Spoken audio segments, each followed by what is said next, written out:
I have asked hundreds of software developers the question, what is technical excellence? And it's something that we haven't really thought a lot about. How do we create it in software? And how we do it in software is very different than how we create technical excellence in the physical world. When I ask people, they give me different answers. For some, technical excellence is software that works as expected. For others, it's written in a comprehensible way or runs fast. People have different expectations on what good software and technical excellence in software is. The quality of the software has a huge impact on how well it fulfills people's needs, how well you can change it.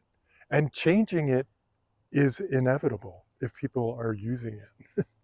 So we do need to be able to build software that we can change. I think that's one of the characteristics of a great software developer is to think about what is good enough rather than trying to write perfect code. I think most of us have given up the notion that we would be able to write perfect code because we have a limited amount of time and energy, right? And so we can't, if we spend a lot of time in one thing, we lose a lot of time in other things. So we got to make trade-offs. And I think being a software developer is all about making the right trade-offs. So what is good enough? I very much believe that our initial designs probably it's not going to be lasting long because we get incremental requirements in Agile, and so we're going to need to change our design. So I don't sweat things up front. I get started and I dive in, and then later when I know more, when I know enough, that's when I go and I figure out what the right design should be, and I refactor the code from one design to the more ideal design. When I think about developing software, I want to focus my attention on accommodating change with practices rather than trying to anticipate. So back when I started out as a software developer many years ago, I spent a lot of time thinking about what things could go wrong. I wanted to build code that was robust, didn't want it to fail in the field. So I spent a lot of time thinking about error handling and other issues so that it would be stand up, only to realize later on that most of that effort was never even really needed. I think I wasted a lot of time in my youth as a developer anticipating the things that could go wrong. And now what I have developed is a set of standards and practices that help me do things to build stuff that's changeable. So I don't have to sweat like, did I make the right decision or not? Because I can always change my decision later. Hey, check this out. Look at this. Isn't that pretty? Look at Ah, it's beautiful. that. Yeah.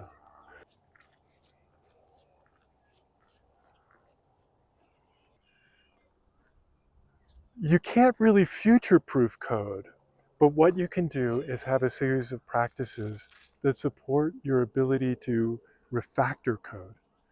And so refactoring is actually the key skill that's needed.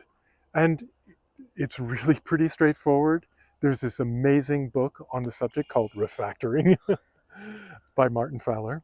And it's really about how do you change your design from one design to another design safely, effectively, without breaking a whole bunch of stuff in the meantime, which is really important.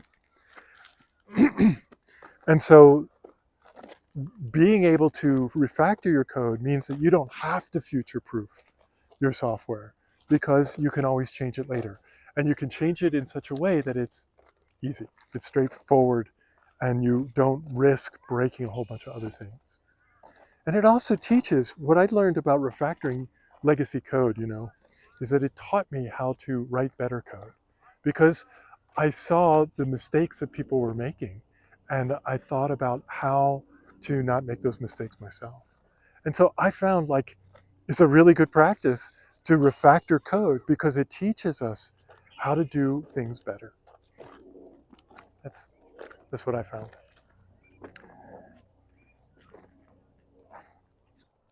Well, let's face it, change is inevitable. And how do we want to deal with change?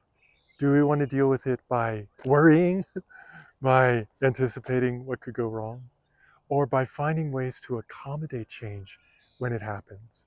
Because we can build standards and practices that allow us the ability to change our code in the future. Agile, as created by the Agile Manifesto, was created by a group of software developers. These are people who wrote code and encouraged other people to write code. And so they weren't management, they weren't marketing people, they weren't concerned with like corporate stuff. They were concerned with how do we build code that is effective? How do we do it effectively? And, you know, that's important because software runs the world, really. And they came up with some processes that were much more lightweight and still very, very valuable. I think that even though they're over 20 years old, there's still principles that we can live by and that we can start the next generation of software development with AI using these ideas. Yeah, so software development is going to be completely different in the near future. And that's because artificial intelligence is going to enhance our abilities and the needs for software are going to grow. We're going to be able to do so many new and exciting projects. So I see this as such a great new opportunity for humanity and for our industry. So I'm excited about that. And I think that it's going to make a lot of jobs.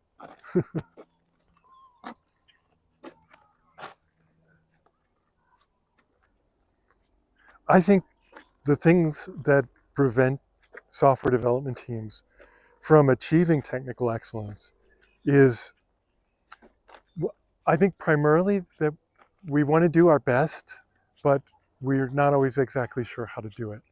And that's completely understandable because we're talking about something that's pretty complex.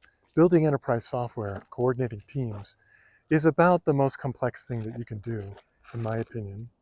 Um, and it's not something you just sit down and figure out. And so to have that assumption is kind of harsh, I think.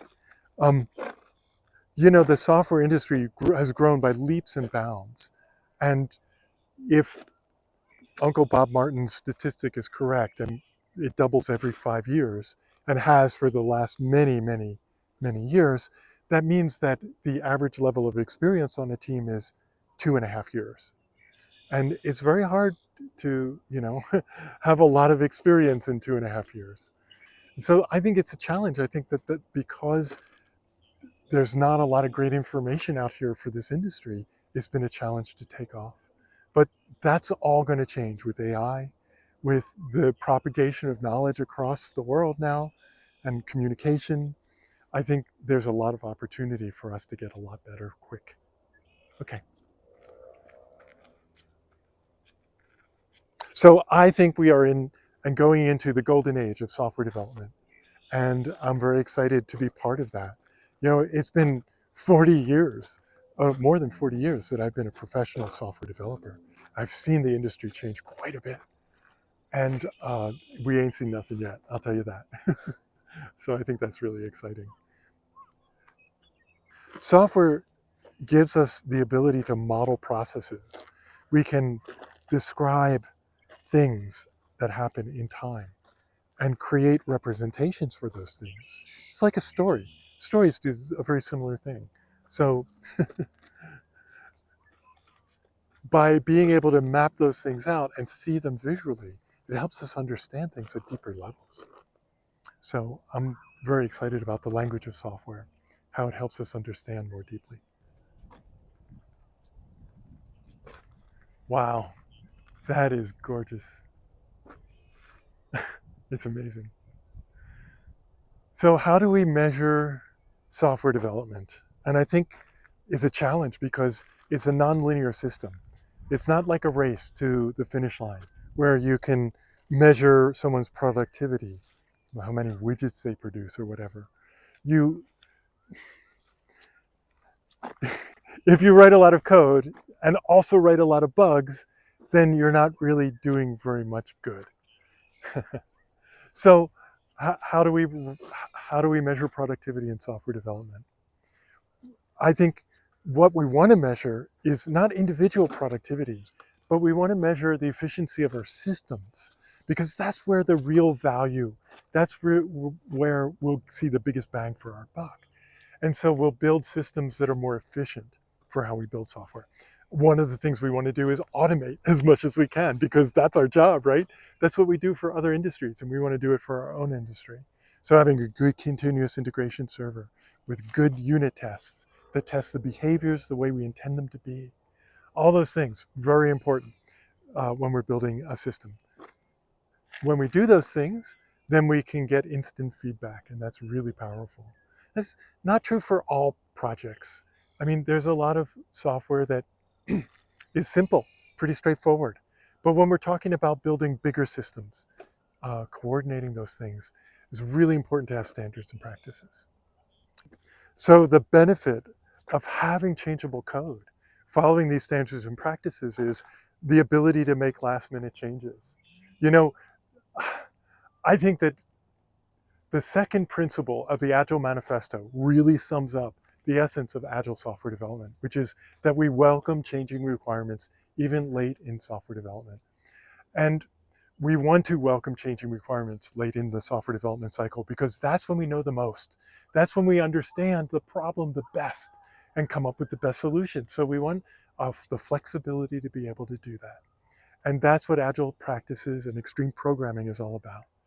It's really all about risk, if you ask me.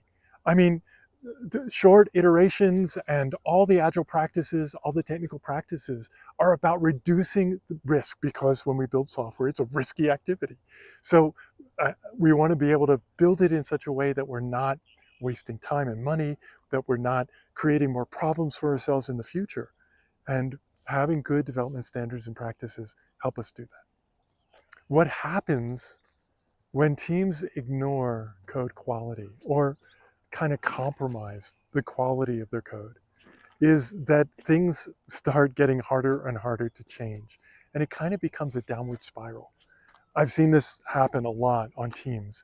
And in fact, I see a lot of teams start out in Scrum and Agile software development, all excited and making great progress. And slowly, I call it the slow death, it creeps in, because what happens is technical debt slowly accumulates. And by year 5 or 6, it becomes so much that it's really hard to get anything changed or done. And ironically, and I've seen this happen on a lot of, at least a couple teams, is management thinks that the developers are no longer motivated. That's not what's going on in my experience. In my experience, what happens is that there's so much technical debt accumulated in the code that they can't integrate and get stuff actually finished.